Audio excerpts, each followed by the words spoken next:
Authenticity is everything. It truly is, and it shows through, and people, your future client, whoever you're looking to attract, if it's a brand or whatever, don't kid yourself. If you're not you, people can tell. And I think that's the biggest takeaway for social media for me specifically. So welcome to the AT Construction Podcast. We are back with Kyle Stumpenhorst. Welcome, Kyle. Oh, dude, thank you for having me, Brad. It's been about what? How many, was it just last year? It was that we did this? almost a year ago to date that we were here at the LP booth. We're back at LP booth here in Vegas. So last year's Orlando. So yeah, always a good time to get with you. Always, man. You're an inspiration to many. And speaking of inspiration, Brad, like this is more for the people that are watching here in the booth.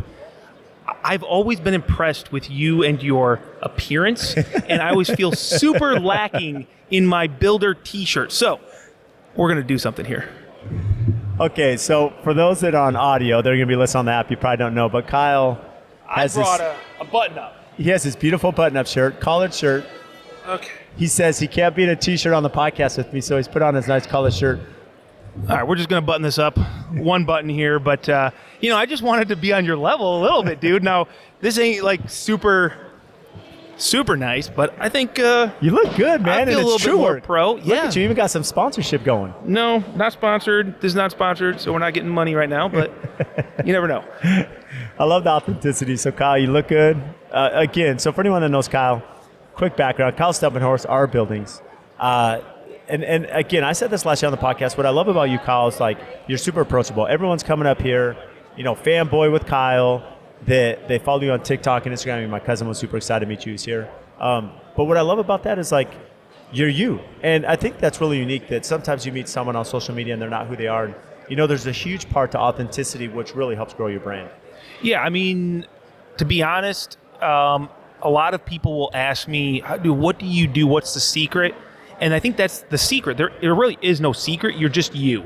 And either people will like it or they won't. But if they like you for someone you're not and you're trying to portray this person, what really are you going to gain from that? So my whole thing has always been just post content of me doing me, enjoying me, and I was fortunate that people liked it. That's really the only difference. I'm not special, Oh, yeah. I mean, yeah, but you definitely have like not just an ethics side, but a communication side, a personality behind it. And it kind of all flows together. What's interesting about that comment though, Kyle, I was at a LinkedIn conference. I've said this before on the podcast, but what was interesting is one of the gals said, it's pretty easy that I'd get in front of the camera and I'd have to have my makeup done and be all present, but she said, it just was me. I'd just get on, do these natural videos, how I was feeling at the moment, and they just went viral. And essentially she's like, just show your personality, right? A lot of times. And you've done that really well, showing your personality. You're just, like all of us, just building a business. Yeah, well, I mean, you're doing the same thing, dude. It's just a different way of doing it. I mean, that's why I'm dressed up so nice. Like, that's who you are. Like, everybody knows Brad as this snazzy dude, and I don't think it's hard for you to do that. You probably like doing it. That's you. Me, I feel more comfortable in a t-shirt and just saying, this is what I'm doing on the job site today.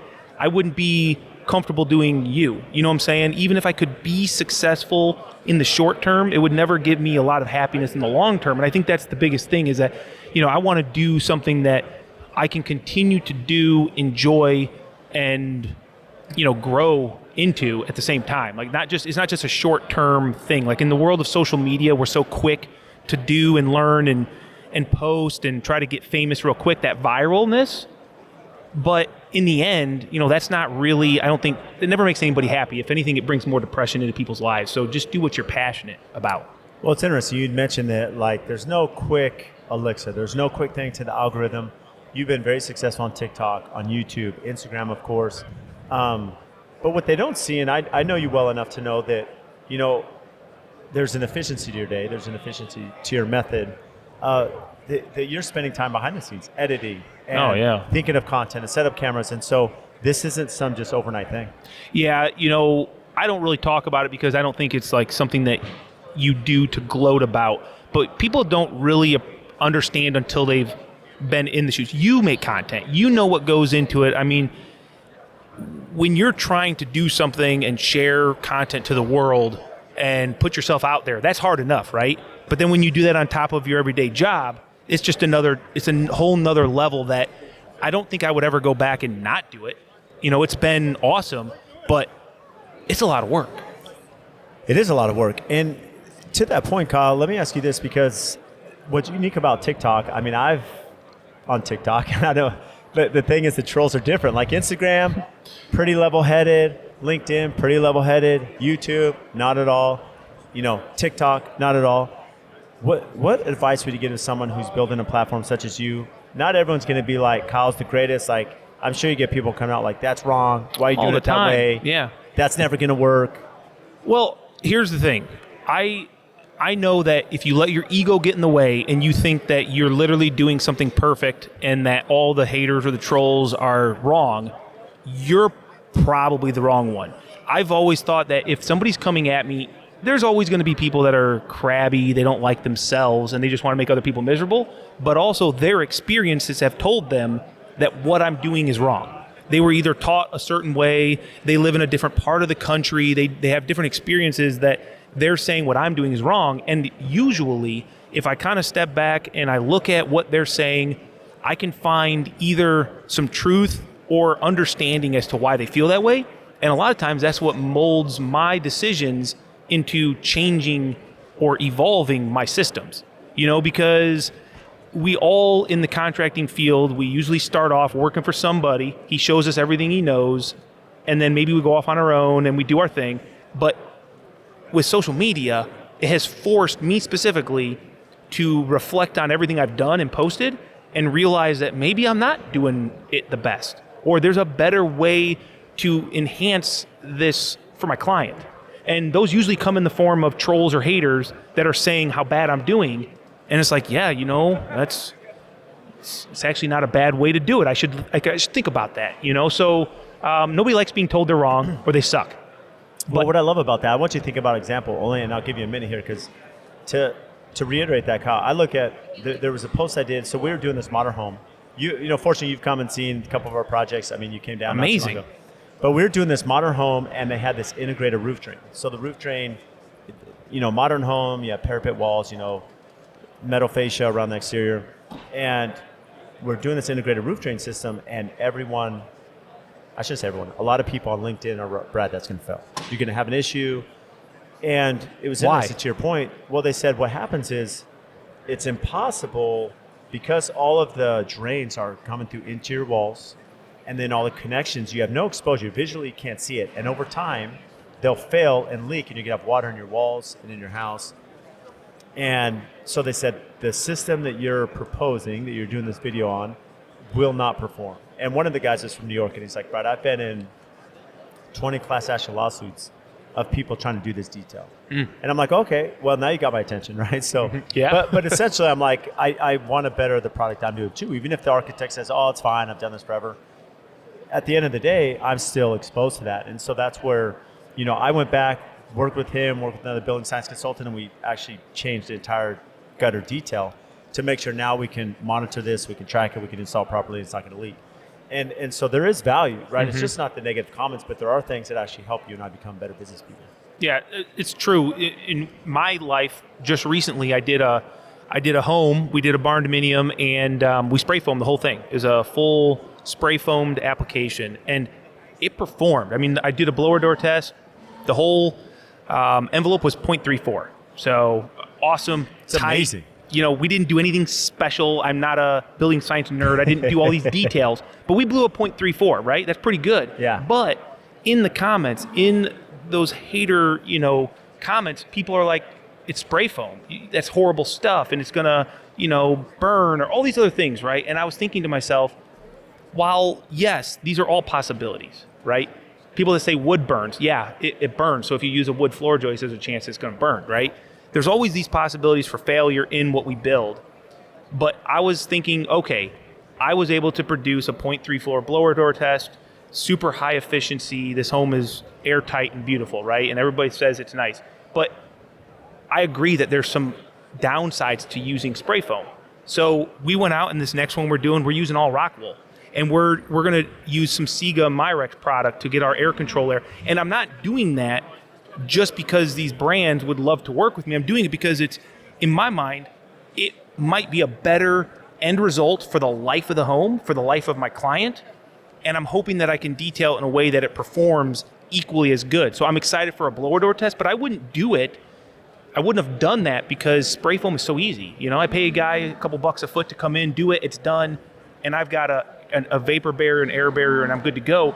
This is forcing me to be a better builder, be a better contractor, do better work, but I'm hoping it also gives my client like a better end result 40 years from now, Thanks to the haters. Yeah, thanks to the haters. But the reality is, in your clientele, you're working in Illinois, Kyle.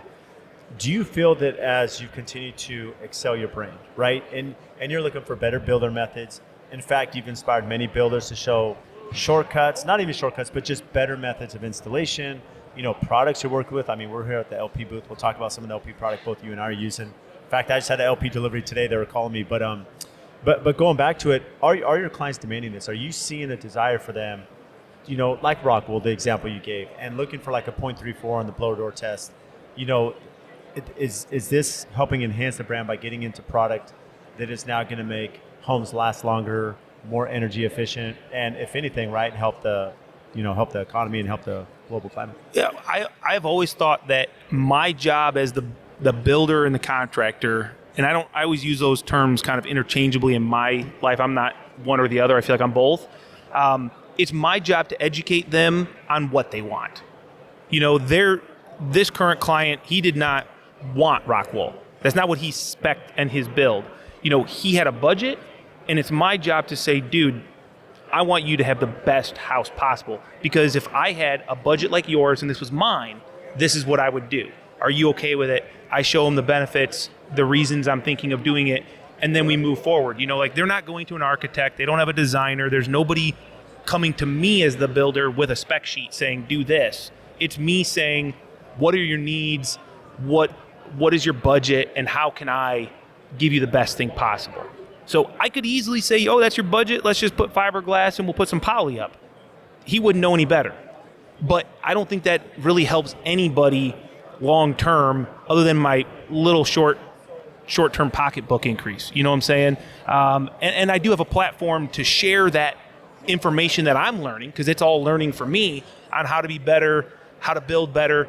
And at the end of the day, my goal is to showcase this home at super high efficiencies at a low cost.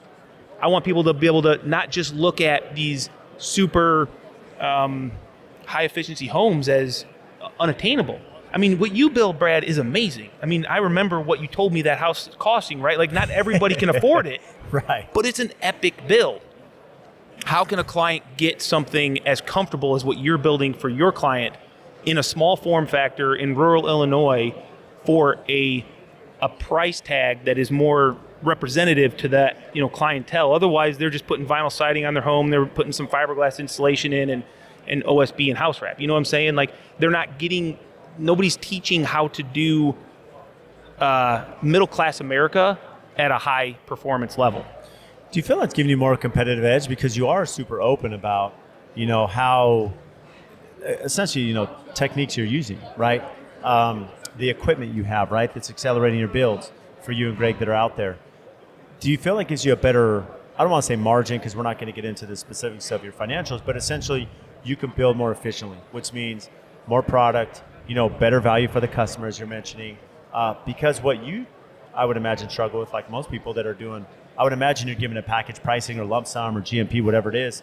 You're not doing like a cost plus method for what you're doing. And so you have to really understand what those costs are, track those. That way the price you give to the client, you can still fulfill and, perform at the end of the day. Yeah. I mean, I've always been a believer in giving somebody a lump price in a sense. I mean, obviously there's always changes in ads. We all know how building a house goes. There ain't nothing finite. Have your customers been open to that?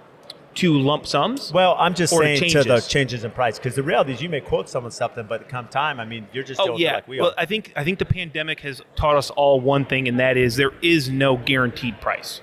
I mean, at the end of the day, there has to be a level of trust between you and your client, and you build that through past relationships. I mean, you can't always build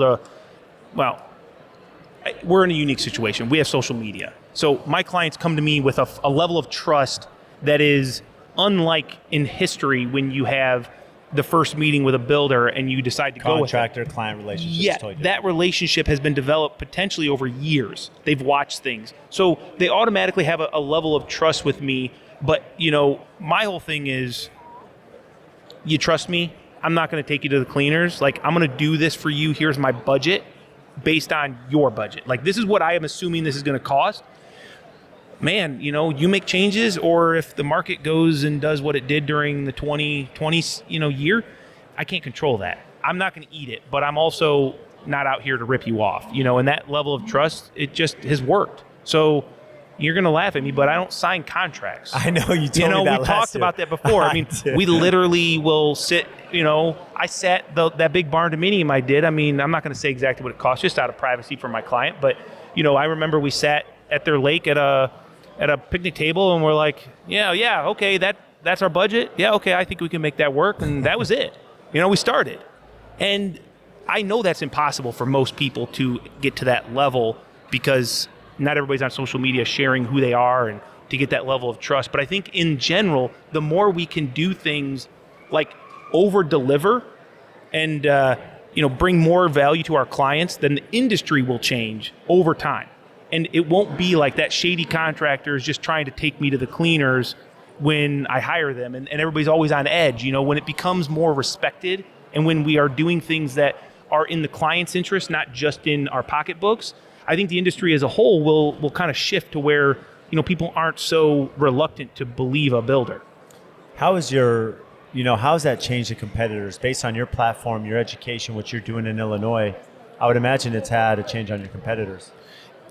I don't know exactly because in local, very specific markets, people would be their ego would get in the way of like maybe saying that what I've done has changed their way of doing things. But when I travel around the country and you run into people, I remember a guy came up to me, I was sitting at a booth and he was walking by and I caught him out of the corner of my eye and he said, he heard my voice, and he's like, hey, you. He's like, I got a bone to pick with you. And I'm like, okay, I don't know what this guy's doing. He was a big guy, And he came into the booth. He said, you know what? Because of you, I now do this. I don't put posts in the ground because my clients, they see your stuff. Then they have me build what you're building. And it's forced me to go from, building a pole barn back in the day with posts in the ground to building a more high efficiency and better well-built long-term structure. So to me, that's really my whole goal, just to build up the industry specifically in post frame because it's really a negative looked down upon sector of the business. It's just a barn.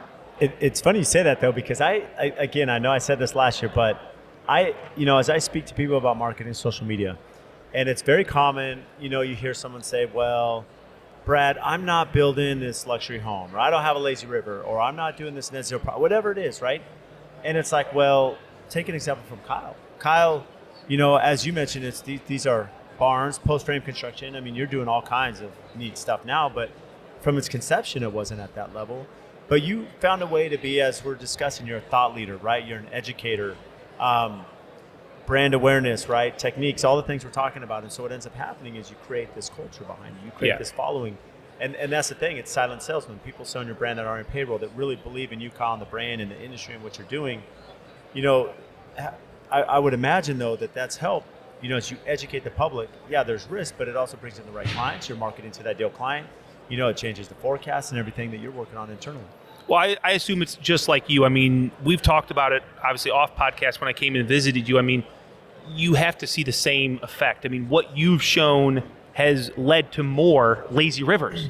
That's your niche. And that's like, how many years were you a builder before somebody asked you to put a lazy river? Yeah, it's been 10 years, right? So. And now how many? Yeah, now we have 4. Yeah, I mean, that's the power of social media. When you put out there all these things you're capable of, it is the best way to get the most emotional and like direct form of word of mouth.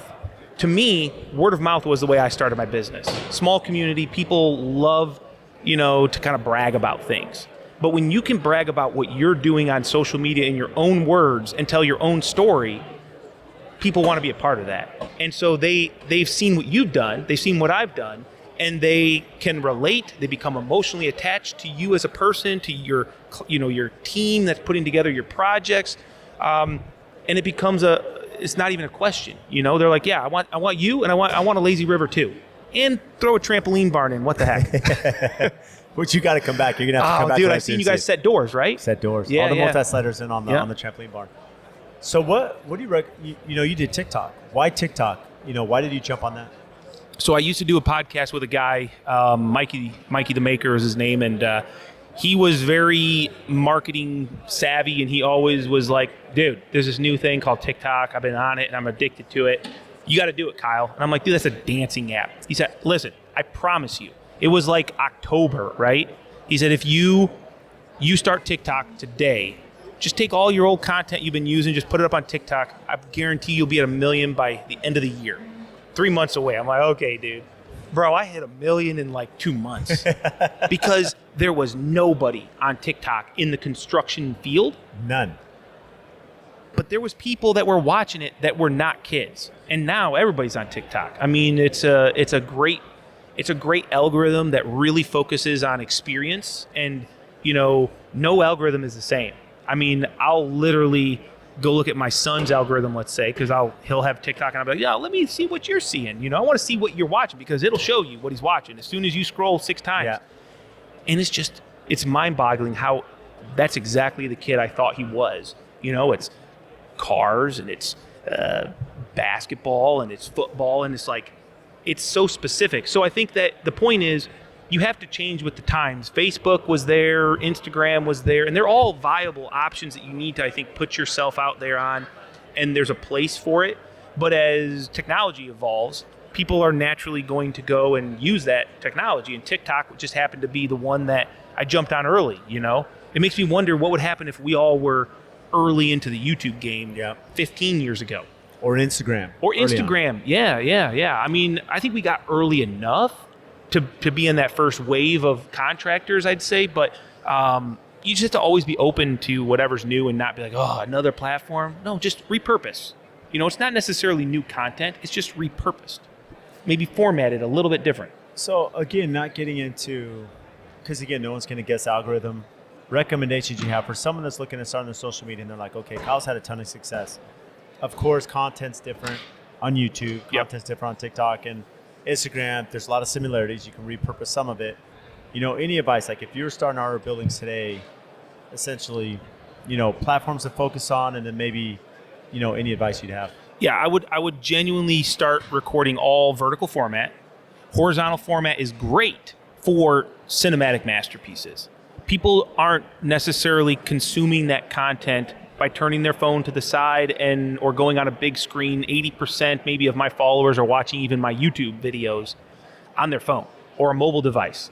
So make it easy for them. If they're walking around or they're sitting on the crapper, make it so they can watch it. Well, and it's a lot easier to hold their phone up and down as opposed to horizontal. Yeah, you don't want to be dropping that when you're sitting on the crapper, So it's easy to make content when your phone is like this, when it's in your face. Don't be afraid to do that. And also, don't overthink it. You're not trying to be award-winning or figure out some great new cinematic, look. Just show what you're doing, what you love. Like, if you love what you're doing and you want to share it, that's all you have to do. It's not a secret. There is no specific time to post or hashtags to use. That's all what people try to sell you in their courses. In the real world, people just want good content, and they want to be inspired, or they want to be educated, or they want to be motivated. If you can just do one of those things in your post by sharing what you love, money, dude. How has your, strategy changed over the years? If you go back and look at early, edition 1 of Kyle on social media, at that time, Instagram, and of course you got into YouTube after. How has your content evolved? Do you have a focus or strategy on what you're doing now? Yeah, I mean, back then it was really like heavy hitting. Like, how many times can I put up videos? I felt like I had so much to share and that I was excited about and knew that I just was like kind of just puking content, I mean, I'd post 3 times a day sometimes, not because I felt like I had to. I wanted to. Yeah. I wanted to. Now it's more about what really can I offer the world in a form of something that's not just another swipe. You know, I mean, am I going to post just to post so that I'm in the algorithm, or am I going to put something that maybe is going to resonate with somebody? And if not, screw it, I'm not posting it. And there's times where I've gone a week in the last year not even posting. And you know, yes, do you see a slowdown in your followers? Yes. But at the end of the day, I don't know that always a follower equates to like the actual community that you're building. And sometimes it's just another number, you know? So I just want to make sure that people don't ever see me as just another post, and always as something that maybe they're going to look forward to and they're going to learn something from. I love that aspect, because if you think about the vanity metric of social media, it's pretty easy to get caught up in likes and followers. But the reality is, like, even for you, Kyle, in your market, yeah, it's great that you have a couple million followers on all these platforms. But at the end of the day, like, you're looking for the right follower. You're looking for the right client, the right lead. Maybe it's the right partnership with, you know, a company, as you mentioned, you know, we're at LP, Rockwell, some of these brands are using SIGA. So there's collaboration, too, that opens up from those. Oh, for sure. I mean, that's kind of the great, I mean, that's really the benefit to social media that I've seen, because it's not a work thing. There's more work than, and you know it too, you probably have more work than you can handle. You've been growing. I mean, how many people are you up to now? 17. Yeah, I mean, when we first met, it was like you, 4, yeah. And then you had Paul come down, Yeah. and there was like, you know, I don't know what to do about all this work that's coming our way. So it's not as much about that. It's about trying to hopefully, you know, just change the industry, man. You know, I feel like we have the opportunity to push it a lot faster and a lot more in maybe the direction that we as builders see fit, not just people up at the top of a corporate ladder saying this is what we want to start pushing. You know, it's like, no, we get real world feedback from our followers, from our clients, from the people that are liking and subscribing on these videos to what really the pulse of the industry is. And we can kind of, you know, we have a chance to like manipulate that a little bit. Really, I mean, think about it. I could tell you what to do in your pole barn, and there's a million people that are probably going to agree with it and think that that's what they need to do. And that's a very humbling and scary thing to think about. So for those looking at, like, how do they partner with different sponsors and brands? You know, what do you attribute to some of your success as you've started to collaborate with other companies? Is there, you know, coming to a builder show such as this and meeting people behind the scenes? Is it DM? I mean, how are some of the different avenues that you've opened up those channels of communication? I mean, personally, I don't want this to sound the wrong way, but they come to me because my goal is to create content that's educational. That attracts them. Yes, so they are naturally inclined to say, we want Kyle to showcase our product in an educational format that is going to, I'll take this for an example, right? You know Etienne, SIGA.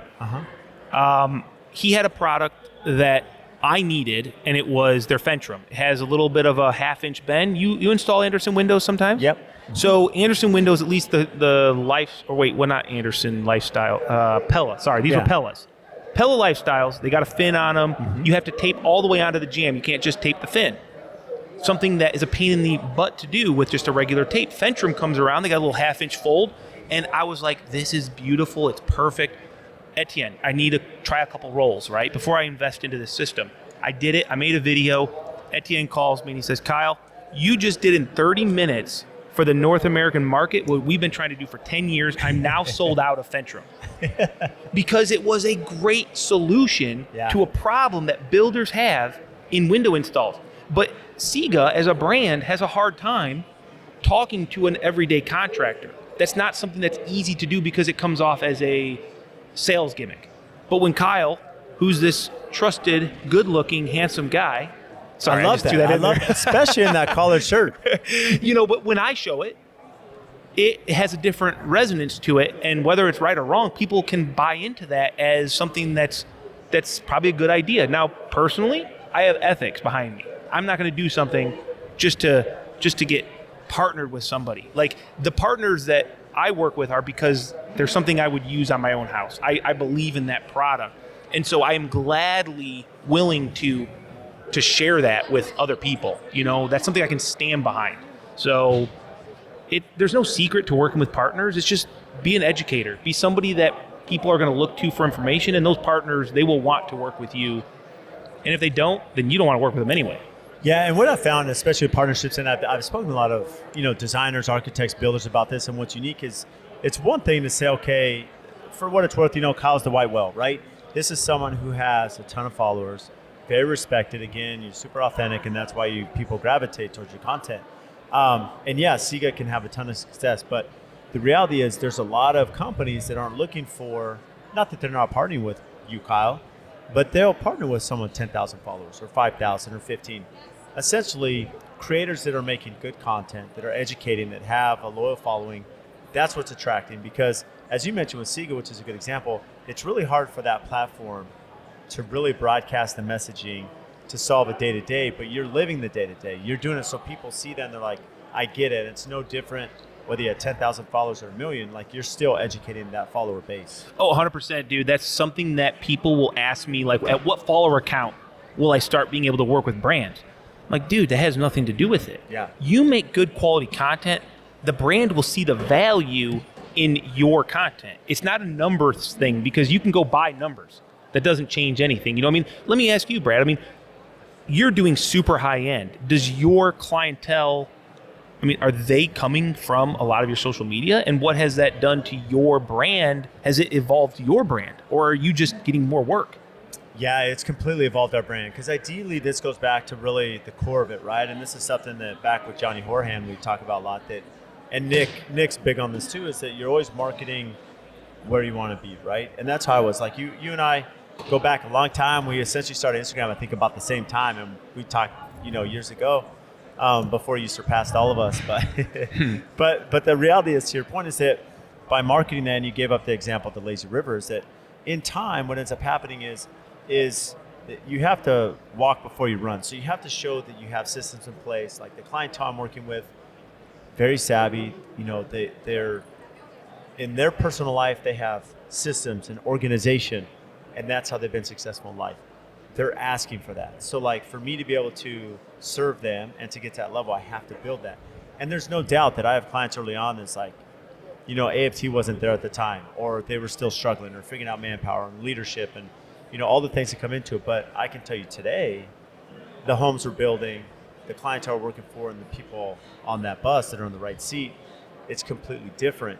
But it's important for me now to not just market that and show that and educate on that, but broadcast that as well, because that's what's going to attract those clients to say, hey, I've seen the track record, AFT can do it, now we're on board. And so again, it's momentum that you have to build, but you just can't lose that authenticity behind it.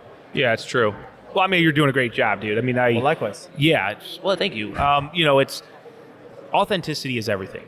It truly is, and it shows through, and people, your future client, whoever you're looking to attract, if it's a brand or whatever, don't kid yourself. If you're not you, people can tell. And I think that's the biggest takeaway for social media for me specifically. And we started with this conversation, really, was authenticity. Yeah. It's the only secret sauce in the recipe, in my opinion. So here at the LP booth, what are some of the products you're using? I know we're sitting here, Tech Shield. This is pretty common, Flame Block, Weather Logic. We just finished the Net Zero House of the Year, Mark LaLibrete's house. Yeah. Mark. And turned out amazing. And it was really fun. We did this ready frame guest casita, detached. And first time I'd done ready frame, we were to build his first source on that, which is pretty awesome because it came out and you don't need a ton of anything. It just comes out labeled, put it together, framed in a day, done, move on. And we did double layers of flame block inside and outside just because it faces a desert.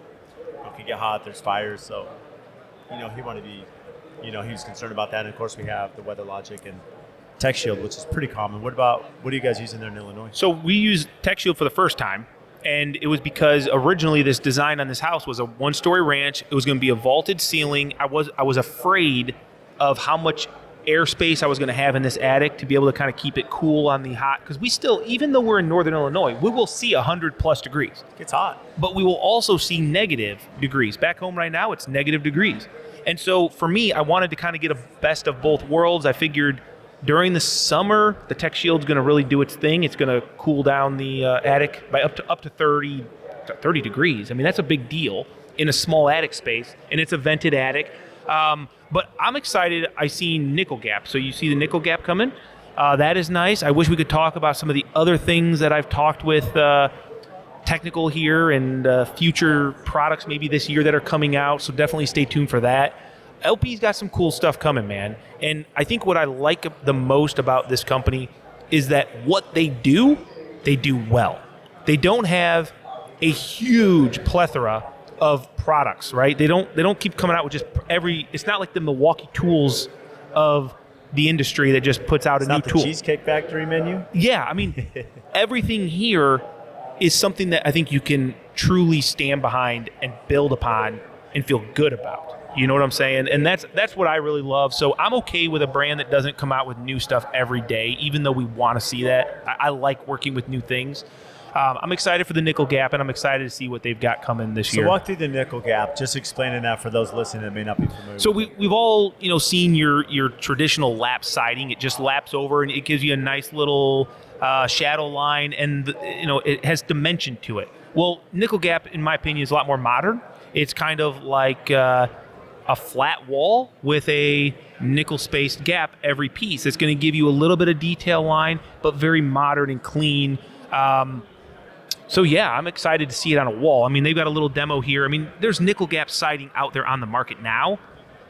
This is just going to be in the same substrate that their regular lap siding is, which is awesome to work with. So, how often is it that you see maybe something that may alleviate a little bit more modern or transitional in your market? Well, honestly, I think this is what you're asking, but like for us to use board and batten, that's a lot more modern look than what houses are in my area, right? It seems so traditional and old, but it's the projects we've been doing, they're probably the cleanest, most modern looking houses.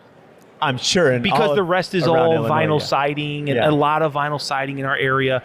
There's no brick. Really, nobody does brick unless you're in a HOA that requires like a front facade, halfway up the wall or something. We're in the Midwest, man, and that's where I'm talking, that's my main goal is I really want to bring more light on building high efficiency and high quality in middle America, because middle America accounts for 90% of America. A lot of people on social media, they build in the outside edges where there's more money and it's a lot more fun and cooler products you get to use, but it really does miss out on most people's budget and most people's real life scenario, And so that's why products like LP, it looks good, it functions over time, and it's appropriately priced. So in your market, I know last year we spoke, and it's not very common you're working with architects and engineers. Never. Never. How often are you ever doing like barnasiums, man caves, maybe kitchens? Are you ever working with interior designers on any of your projects? Or is that mostly client driven? Unless the client's the interior designer, like that's about it, And I'm okay with that. Obviously it would be really cool to get into some cool products and good ideas, and that would be challenging for me. But I also like to just kind of, I have a luxury where a lot of times my clients are just having us do the design, like straight up on the spot. They might put a couple things on a napkin and then they're like, go for it. And you're speaking about mostly exterior finishes? Oh, interior. I got a customer that, put in expensive ass commercial range hood, and they're like, do something around it, Kyle. I'm like, what? What do you want me to do? And they're like, just, I don't know. And they send me a couple pictures and like, something like this.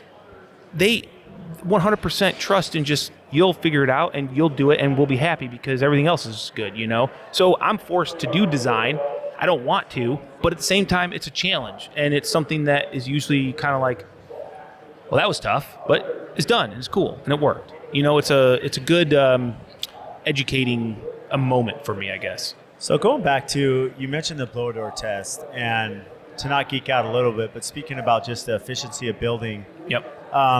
Essentially, when you're doing post-frame construction, it's more energy efficient because you have either, whether it be spray foam or rock wool, you have more insulation because you have less framing members, which affect the thermal breakage into the home. Yeah, 100%. I think I would have to say that I'm like the laziest building science guy there is because I'm not forced into a lot of architectural details that other guys are going back to the architect to figure out because it doesn't work. In post frame, we're essentially building a cooler and putting a roof on it.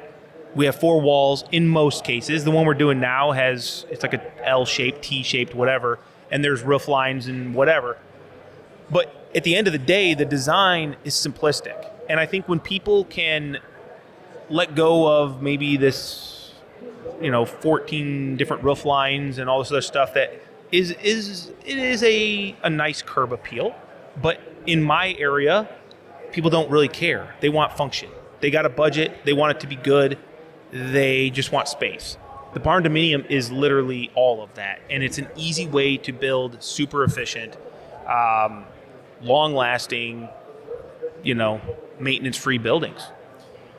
So end goal are our buildings. I know a lot of people start thinking about, okay, well, where, you've had this success. We understand the social media aspect and great opportunities to work with partners. But are our buildings itself, kind of what do you look at, years down the road? Do you hope to expand? Do you hope to maybe hire that out? Kind of what are some end goals that you've been thinking about? Honestly, this is something that's always been a very big weakness of mine, would be like long-term planning.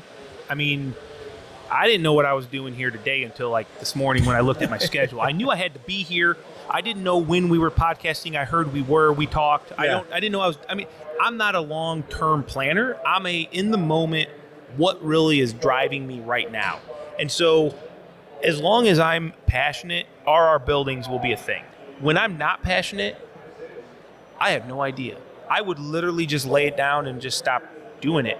That would be fine with me. My business, my son, if he's not interested, and I just close the doors. I don't have an ego that says this thing has to keep going and it needs to be the biggest thing ever. I think that what I've done has created a lot of content that will be evergreen, that will be usable and teachable. I mean, because building methods will always be evolving, but the core Principles. message, the core principles of what I try to share with efficiencies and just doing your best, that doesn't change. And so hopefully that will continue to, inspire new people getting in the trades to just do their best, really, and seek out better ways. And I don't know, man. What about you? What's AFT do? I mean, you're building a team, though. You could step away and still have AFT for a little bit, in that same, the same way that you're doing it now, right? I mean, you set up enough people. Yeah, and I think that's really important. I mean, you bring up a good point there, Kyle. So, you really have to understand your business model, too, as a business owner. I mean, you're a business owner that happens to focus on post-frame and media, right? I mean, because you're doing both. For us, we're a business that happens to focus in construction, but understanding, okay, what's our demographic and the market that we're in and the product that we're building, this is something that I can't self-perform all of it. The size and complexity, we can't do that. And, having that leadership team, people that understand and are very technical. And it's interesting you bring that up. I think all of us as business owners are trying to get to the next level, whatever that means, right? And I was interviewing a few architects, and I was like, okay, there's a couple key builders that have accelerated to this really high level, and they're working with some of the most savvy clientele that a lot of us, if we knew the client names, people would know who they are, right? Mm-hmm. What is it that separates them? And what's interesting is architects, it's the superintendent. You look at the really good projects, the really good companies that are at the highest level. They have really good superintendents and really good coordinators. Yeah. That understand complexity. They're looking way ahead. As an architect, they're calling me on framing stuff, and they haven't even poured foundation yet. And so understanding, okay, well, how do I now implement that in the training and organization of my team to get them all moving in the right direction? And so for me as a builder, this is what I'm looking at. But yeah, to our point, our businesses are different. I'm not self-performing, but I still have to think about the end goal and where they're going. But at the same time, you and I are super busy, so it's like, how do you find time for the work-life balance? Because fortunately, you're able to travel and come see us in Phoenix, but that part, I'd imagine, is pretty tough for you at times. Oh, 100%. There's no life-work balance. There's always, in my opinion, you have to be present and you have to give it 100%. So you can't perfectly balance the family to the work to the social media to then you also got to have a life. Like, I love disc golfing. I disc golfed probably 5 times when I was in Arizona visiting you.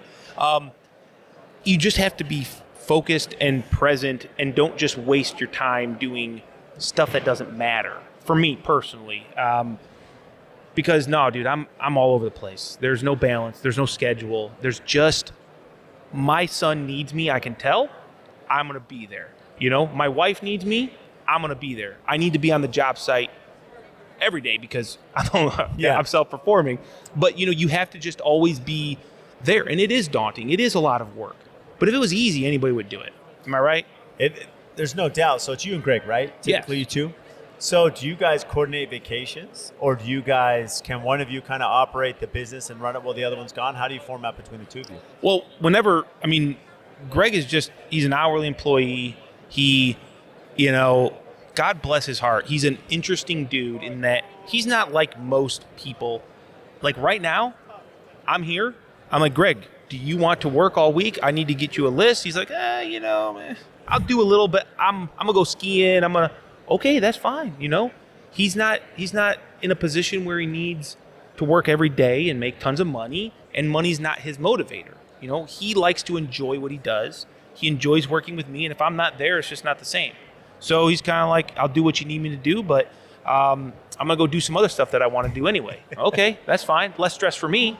And then when I'm there, if he leaves, I self-performed literally by myself for 6-7 years before I ever had Greg. So it's not the end of the world for me to do that, but we just have a really unique situation. He's a great guy. I'd hate to ever think of even losing him, so I try to treat him with the best opportunity possible. So that's an incredible setup. I'm sure people are listening like, that is quite the gig, Yeah, I give him a house to live in. So, he's pretty set, but at the same time, I would not want him to be here just because. Yeah. And he enjoys it. He enjoys the process of building something from nothing. I think we both have a small form of like ADHD, so we like to keep moving, we like to have new things, and we like to see instant gratification. So really our business is perfect for both of us, and we're like best friends, so it's really, really good situation. Best advice you've ever been given? Wow, dude. You gonna edit out all this dead space? Best advice I've ever been given. Honestly, I genuinely would say my mom telling me just to be yourself, in grade school. And it kind of goes into play with the authenticity thing. I think if you just treat people fairly, equally, and do your best all the time, literally you'll never be lacking in life. What about mentors? Have you had any mentors? And it could be recent, maybe through social media or someone that you counsel with in your accounts, or just business. Because even no matter the business aspect, you're still trying to figure out financials, how to price jobs. How did you get to where you are now, just understanding how to run your company? That's interesting, dude. There's really not been, I've had people along the way that I've worked with on projects that I gathered little bits here and there. But I think I don't want to talk like contracting is simple, but contracting is pretty basic. Typically, you know what you have to do. There's a plan. You do your best at it, and you will do good. People will pay you for that. That's already been decided in the whole beginning process of building, right? So to be successful as a builder, I don't think it takes a lot. I just think it takes a little bit more than most. Do you know what I'm saying?